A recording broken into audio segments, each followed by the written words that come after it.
হুম। তো এরপর কি হয়েছে? থার্ড পয়েন্টে যাব। প্রথম পয়েন্টটার একটু মনে হচ্ছে মিস্টেক হয়েছিল। প্রথম পয়েন্টে মিস্টেক আর বলছি, প্রথম পয়েন্টে আমি কিছুটা মিস করেছি। যেমন এটা কি কি হয়, একদিক থেকে যেমন ধর্মীয় গোঁড়ামি প্লাস সামাজিক কুপ্রথার বিরুদ্ধে আন্দোলন শুরু হয়েছিল, অন্যদিকে ভারতের মানে সাম্রাজ্যবাদের শোষণের বিরুদ্ধে জনগণের মধ্যে বিক্ষোভ সঞ্চারিত হয়েছিল। মানে কি এটা কি বোঝাতে চলছে, একদিকে মানে বলতে খুঁজছে যে একদিকে যেমন ধর্মীয় গোঁড়ামি এবং সামাজিক কুপ্রথা, যেমন রামমোহন রায় বা আরো বিভিন্ন ধরনের ব্যক্তি, যারা এই যে সতীদাহ প্রথা, বহু বিবাহ, এইসব জিনিসগুলোর বিরুদ্ধে যেমন মানে ফ্রন্টে এসে কোন লড়াই করতেছিল, ঠিক সেই রকমই ইংরেজ সাম্রাজ্যের বিরুদ্ধে জনগণের মধ্যে একটা বিক্ষোভ সঞ্চারিত হয়েছিল। যেমন ওই দ্বিজেন্দ্রনাথ রবীন্দ্রনাথের দেশাত্মবোধক সঙ্গীত, দীনবন্ধু মিত্রের নাটক, ডিরোজিও, বঙ্কিমচন্দ্রের সাহিত্য, ইয়ং বেঙ্গল গোষ্ঠী, এইসব বিভিন্ন কারণের জন্য মানে একদিকে ধর্মীয় গোঁড়ামি আর সামাজিক কুপ্রথার বিরুদ্ধে আন্দোলন হচ্ছে, আর একদিকে হচ্ছে সাম্রাজ্যবাদের শোষণের বিরুদ্ধে। আর তার মধ্যে যে স্বামী বিবেকানন্দ মানে দেশীয় জাতীয়তাবাদের যে যে সঞ্চারণ, সেটাই খুব খুব মানে ওই মানে যে মানে স্বামী বিবেকানন্দের যে ভাবধারা, সেই ভাবধারা বা চিন্তাধারা, সেইটা আধুনিক জাতীয়তাবাদের উন্মেষের ক্ষেত্রে একটা গুরুত্বপূর্ণ ইম্প্যাক্ট করেছিল। তারপরে থার্ড পয়েন্ট যদি বলা যায়, তাহলে দুটা পয়েন্ট আমাদের হইল, ঠিক আছে। একটা যে একটা হচ্ছে পাশ্চাত্য চিন্তাধারা, আর একটা হচ্ছে সামাজিক অর্থনৈতিক নবজাগরণ, বুঝলো। 3 নম্বর পয়েন্টে বলা যায় যে ব্রিটিশ সাম্রাজ্যবাদী শোষণ। এই জিনিসটা ব্রিটিশ সাম্রাজ্যবাদী শোষণ বলতে কোন জিনিসটাকে বোঝাচ্ছে? মানে ব্রিটিশদের একটা, কি বলবো, একটা যে ব্রিটিশদের এটা এটা সব থেকে বড়, কিন্তু এটা সব থেকে বড় মূল কারণও বটে, কারণ এই দিক থেকে একটা অনেক বড় অনেকগুলা এটা উৎস বটে, এই যে শোষণ এবং অত্যাচার। কারণ এই জিনিসটা না হলে হতে পারে ব্রিটিশরা আরো বেশি দিন থাকতো। আমাদের যে রাজনৈতিক শাসন, সেই রাজনৈতিক শাসনটা অনেকদিন থাকতো ব্রিটিশদের, কিন্তু এই যে ওই শোষণ অত্যাচারের জন্য এই জিনিসটা খুব মানে মেন্টাল দিক থেকে আমাদের ভারতবাসীকে এমন ভাবে শোষণ এবং অত্যাচার করা হয়েছিল, মেন্টাল দিক থেকেও বটে, ফিজিক্যাল দিক থেকেও বটে, দুদিক থেকেই শোষণ এবং মানে শোষণ করা হয়েছিল। তার জন্যই এই জাতীয়তাবাদ, বিভিন্ন ধরনের বিভিন্ন ঘটনা হয়, ইতিহাসে হয়েছে। এইটা এই দুটা কিন্তু এই এইটাই কিন্তু মূল কারণ, ঠিক আছে।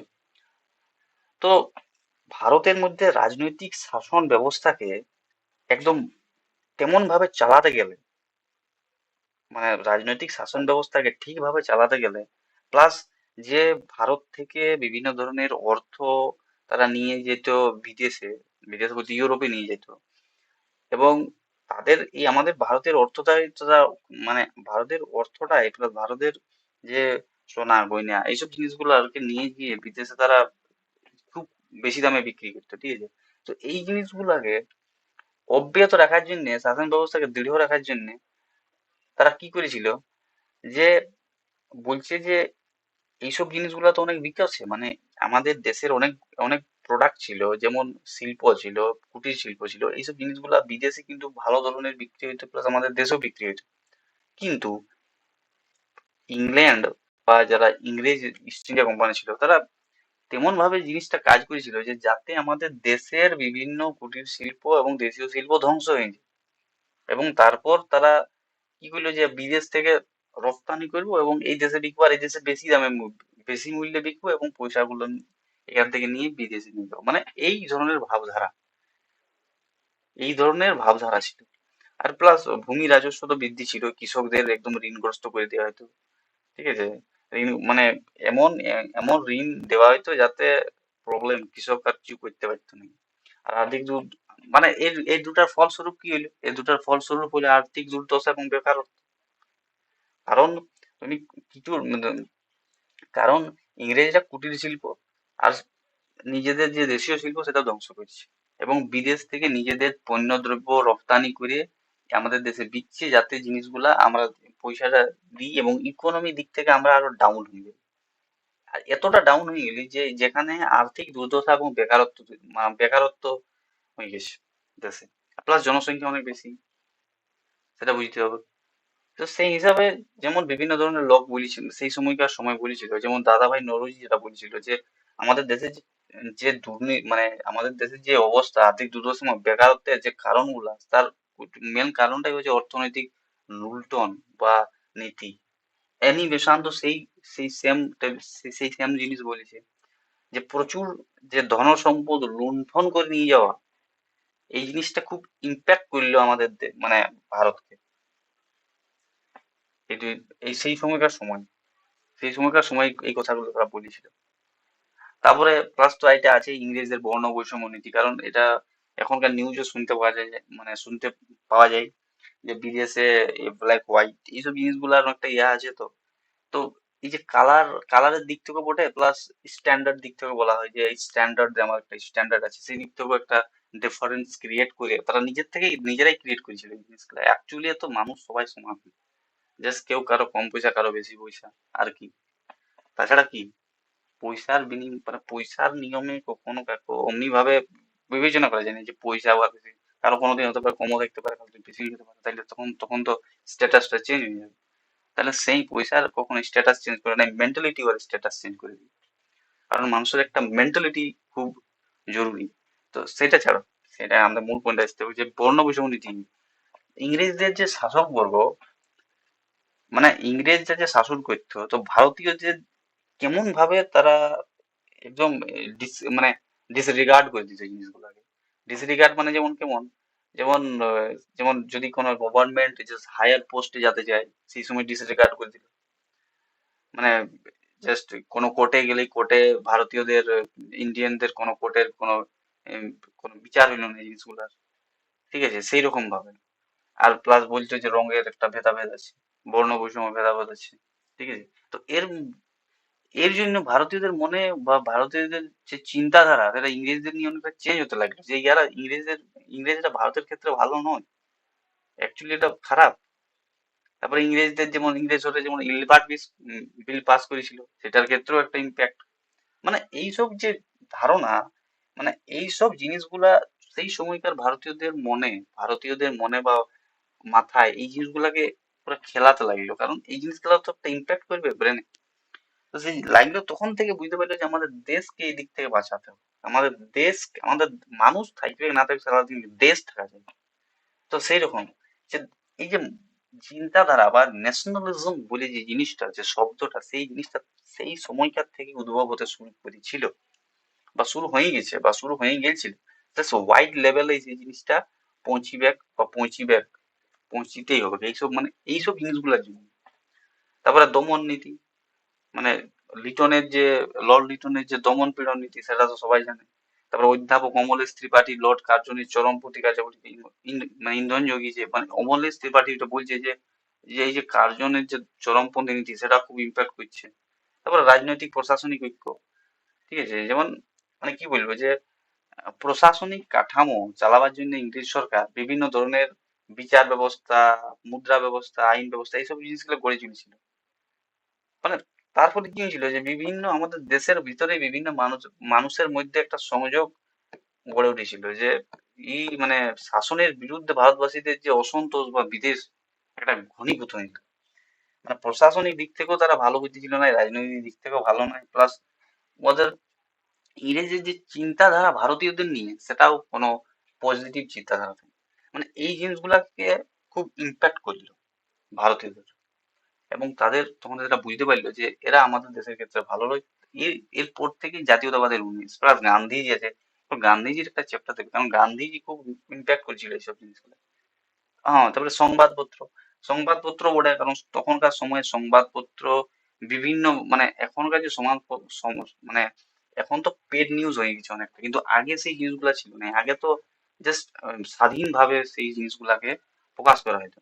তো নির্ভীকভাবে স্বাধীনভাবে এইসব জিনিসগুলো প্রকাশ করা হতো, যেমন রামমোহন রায় বিভিন্ন ধরনের যে সমাজের যে জিনিসগুলা সেই বিরুদ্ধে বলতো, বা সেই জিনিসগুলা কেমন ভাবে ঠিক করা যায় সেই জিনিসগুলা নিয়ে বলতো, যাতে আমাদের মানুষের মনে যে চিন্তা চেতনা, জাতীয় চেতনার একটা উদ্ভব হয়।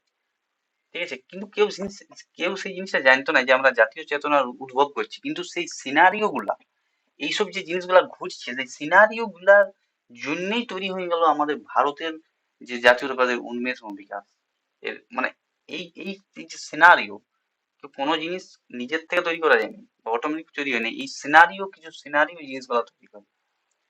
তারপরে যোগাযোগ ব্যবস্থা বটে, ঠিক সেই সময়কার যে ভারতের প্রশাসনিক রাজনৈতিক দিক চালাবার জন্য ইংরেজ মানে মানে সাম্রাজ্যবাদের মানে যা স্বার্থে কি হয়েছিল যে মানে রেল যোগাযোগ ব্যবস্থা, ডাক ব্যবস্থা, এইসব জিনিসগুলো তৈরি করেছিল, কিন্তু এটা পজিটিভ দিক থেকে ছিল ব্রিটিশদের, কিন্তু পজিটিভ দিক থেকে ছিল ভারতীয়দের। কারণ এর থেকে কি হলো, বিভিন্ন ধরনের যে আমাদের দেশের জন্য যারা স্বাধীনতা জন্য লড়াই করেছিল, তারা খুব এর জন্য এই জিনিসগুলোর জন্য খুব মানে তাদের খুব সাহায্য করেছিল, এই রেল যোগাযোগ, ডাক এবং যোগাযোগ ব্যবস্থা। তারপরে গৌরবময় অতীত, হ্যাঁ এটা একটা ইম্পর্টেন্ট জিনিস, গৌরবময় অতীত ওইটাই বললে আগে, যে আমাদের দেশের যে একটা গৌরবময় সংস্কৃতি ছিল, শিল্পকলা আছে, সাহিত্য, ভাস্কর্য, বিজ্ঞান, এইসব জিনিসগুলাকে মানে ব্রিটিশরা ডিসরিগার্ড করতো, প্লাস ওরা মানতো না যে এইসব, এই দেশ কিছু করে নাই, এই দেশ মানে এই দেশ কিছু করতে পারবে না, এইরকম টাইপের ওরা ডিসরিগার্ড করতো, এই দেশের মানুষগুলো ভালো নয়, বর্ণ বৈষম্য, মানে এরা বোকা, ঠিক আছে, এই টাইপের যে জিনিসগুলা, এই জিনিসগুলো অনেকটা ইম্প্যাক্ট করেছিল। প্লাস যে ওই সময়কার, ওই তো বলছিলাম যে সংবাদপত্রে বিভিন্ন ধরনের ফরাসি বিপ্লবের ঘটনা, আমেরিকার স্বাধীনতা সংগ্রাম, জাপানের রাশিয়ার পরাজয়, মিশর, তুরস্ক তুরস্ক মিশর ও পারস্য চুক্তি আন্দোলন, এইসব জিনিসগুলা, আবার রুশ বিপ্লব, এইসব জিনিসগুলা খুব ইম্প্যাক্ট করলো সেই সময়কার সময়, এবং একটা জাতীয়তাবাদের চেতনা গড়ে তুললো, বা জাতীয় দৃষ্টিভঙ্গি একটা গড়ে তুলতে লাগলো বিভিন্ন দেশবাসীর, মানে দেশবাসীর বিভিন্ন প্রান্তের বিভিন্ন মানুষের মধ্যে একটা এই যে ইম্প্যাক্ট গুলো আস্তে আস্তে শুরু হলো। এবারে কিছুটা ফেজে আমি আমি ফেজে কিছুটা করতে চাই, কারণ কারণগুলো হয়ে গেছে, এবারে ফেজ, জাস্ট ফেজ। যেমন 1885, ঠিক আছে, এর মাঝে কি হয়েছিল, এই জাতীয় চেতনার জন্য রামমোহন রায়কে বলতে পারি, যে রামমোহন রায় কেমন ভাবে সেই জিনিসগুলা করেছিল, সেই জিনিসগুলো আমরা আগেই ডিসকাস করেছি, সেই জিনিসগুলো বারবার বলবো না। আর বিপিন চন্দ্র পাল এটা বলেছিল যে প্রথম রাষ্ট্রনৈতিক সামাজিক স্বাধীনতা, ধর্মীয় ও আধ্যাত্মিক মুক্তির সংযোগ ঘটান, এইসব জিনিসগুলা করেছিল সে। তারপরে তারপরে হইলো যে আহ, প্রায় ডিরোজিয়ন রাও এইসব জিনিসগুলা করেছিল, কারণ মানে ডিরোজিও তো অ্যাকচুয়ালি ছাত্রদের মনে এইসব জিনিসগুলা তৈরি করেছিল, কিন্তু আলটিমেট কি হয় যে একটা 18 বা 17 ইয়ার ওল্ড একটা বয়, ওর ভিতরে যদি এই জাতীয় চেতনাটা যদি আনি দেওয়া হয়, তাহলে সে দেশের ক্ষেত্রে খুব ভালো। আর প্লাস কারো যদি বয়স 50 হয়, সে কি করে দেবে, করতে পারবে, কিন্তু আমি এটা বলতে পারছি না, কিন্তু impact wise 17-year-old boy is good enough for the country to মানে এই চেতনাটা খুব ভালো, ওই সময় মানে একটা আর্লি এজেই করা ভালো, সেই আর্লি এজটা পাই গেল, যেমন ডিরোজিও এইসব জিনিসগুলো তৈরি করেছিল। তারপর যেমন সুরেন্দ্রনাথের যে ভারত সভা কি করেছিল, যে ভারত সভা ইলবার্ট বিল যে পাস হয়েছিল 1883-তে, ইলবার্ট বিল যে পাস হয়েছিল, ইলবার্ট বিল 1883-তে ইলবার্ট বিল পাস হয়েছে, ইলবার্ট বিল এর বিরুদ্ধে ভারত সভা গণ আন্দোলন করেছিল। ঠিক এমনি ধরে নেন। তারপরে জাতীয় কংগ্রেস, এই রুমকে জাতীয় কংগ্রেসের জনক বলা হয়, মানে এই যে জাতীয় কংগ্রেস গঠন, এই জাতীয় কংগ্রেসের মধ্যে বিভিন্ন কথা, মানে জাতীয় কংগ্রেসের তো প্রথম উল্লেখ করেছিল যেমন কি বলে সুরেন্দ্রনাথ, তার বেঙ্গলি কাগজে করেছিল সেই রকম।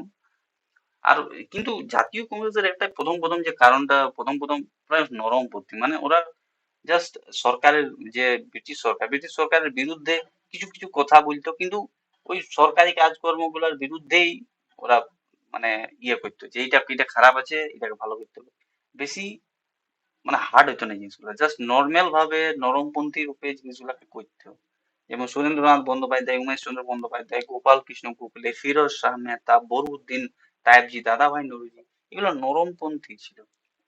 কিন্তু পরে দেখতে পাইলো যে এই দাবিগুলো যে আমরা মানে মানে ব্রিটিশ সরকারের মানে জাতীয় কংগ্রেসের দাবিগুলোকে উপেক্ষা করছে, ব্রিটিশ সরকার যে জাতীয় কংগ্রেসের দাবিগুলোকে উপেক্ষা করছে, সেই উপেক্ষা এই ক্ষোভে এবং সঞ্চারিত হয়ে নতুন একটা জাতীয় মানে একটা তীব্র ভাবধারা তৈরি হতে শুরু করলো। সেই তীব্র ধারাটা শুরু হয়েছে 1905 থেকে 1918 এর মধ্যে, যেটা চরমপন্থী রূপে যদি বলা যায় চিন্তাধারাটা, মানে এখানে খুব হার্ড আছে, মারামারি হতে পারে, ঠিক আছে, যেমন বাংলাতে বিপিন চন্দ্র পাল, মহারাষ্ট্র হচ্ছে বাল গঙ্গাধর তিলক, পাঞ্জাবে লালা লাজপত রায়, এরা চরমপন্থী, মানে এরা মানে কি বলবো, স্বদেশী আন্দোলনের সূত্রপাতও ঘটাইছিল কিছু বলা যায়।